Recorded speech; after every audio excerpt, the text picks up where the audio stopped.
اللہ تعالیٰ ہمیں اس لعنت سے بچائے جو ہماری قوم میں ہے، جلد بازی، ہر چیز میں ایک دم میں ایموشنل ہو جانا. ایک چھوٹا سا واقعہ بس سنا کے بیان ختم کرتا ہوں. ہمارے ایک دوست نے واقعہ سنایا کہ یونیورسٹی میں نا مذہبی جنونی بھی ہوتے ہیں جو جلد بازی سے کام لیتے ہیں. کہتے ہیں میں نے یونیورسٹی، ان کے کسی دوست نے یونیورسٹی میں یہ لفظ کہہ دیا کہ سلمان رشدی بڑا ذہین آدمی تھا اور پھر بھی اس نے کیسی بےغیرتی کی ہے، لعنت والا کام کیا کہ سید الانبیاء کو برا بلا کہا اس نے. اب کوئی مذہبی جنونی بیٹھا تھا، اس نے کہا تو نے یہ کیوں کہہ دیا سلمان رشدی بڑا ذہین آدمی تھا، اس کا مطلب تو بڑا ذہین سمجھدار.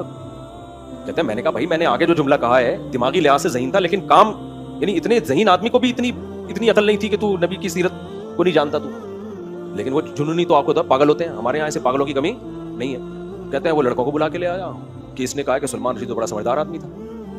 اب کہتے ہیں وہ میرے پاس لڑکے بڑھ کے جمع ہو گئے، وہ دوست واقعہ سنا رہے نا کہ اس دوست کے پاس لڑکے جمع ہو گئے اور بولا کہ تو یہ بتا کہ تو نے سلمان رشدی کو یہ کہا کہ بہت سمجھدار آدمی تھا، ذہین تھا. کہہ رہے میں نے کہا میری بات تو سنو پوری بات. کہتے ہیں نہیں ہاں یا نہ میں جواب چاہیے کہ تو نے یہ کہا ہے تو ہاں کہ نہیں کہا تو نہ، ہاں یا نہ میں جواب. کہہ رہے میں نے کہا کہ اگر میں نے جلد بازی سے کام لیا نا اور میں نے کہہ دیا ہاں کہا ہے، کہا تو تھا اس نے، تو اگلا جملہ سننے کی نوبت نہیں، کیونکہ یہ مار دیں گے جان سے، ایسے جذباتی ہو کے آئے تھے. کہہ رہے میں نے کہا کہ نہیں میں نے نہیں کہا، جھوٹ بول دیا میں نے.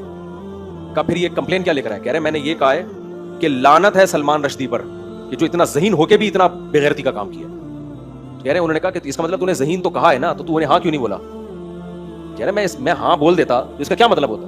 کہہ رہے وہ جو یونیورسٹی کے پروفیسر تھے انہوں نے مجھے کہا کہ یار تم نے بڑی سمجھداری سے کام لیا ہے، اگر تم جلد بازی میں ہاں کا لفظ تمہارے منہ سے نکل جاتا نا تو آج تمہاری لاش کے بھی ٹکڑے ہوئے ہوتے یہاں پہ. سمجھتے ہو کہ نہیں سمجھتے؟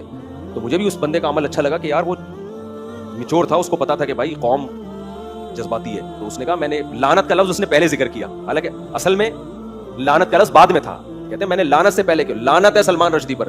اس طرح کی بات کو مجھے پورے الفاظ یاد نہیں ہے، لعنت ہے اس کے اوپر کہ ذہین ہو کر یہ کام کر رہا ہے. تو اس میں یہ بھی داخل ہے کسی ڈاکو کو پکڑ لیا، پتہ ہے نہیں کہ ڈاکو ہے یا نہیں، بس آپ لوگ مار رہے ہیں تو آپ نے بھی کوٹنا شروع کر دیا، ایسے بے گناہ لوگ قتل ہوئے اس طریقے سے.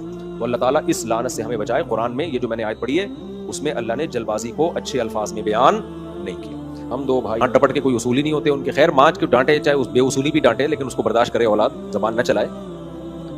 لیکن یہ کہ اب ہر وقت یہ ہوتا رہے تو پھر انسان ڈپریشن میں جانے لگتا ہے، بد کلامی ہونے لگتی ہے. اس صورت میں الگ رہنے میں کوئی حرج ہے نہیں. ماں کی خیریت پوچھتے رہا کرو، خرچہ دے دیا کرو ماں کو.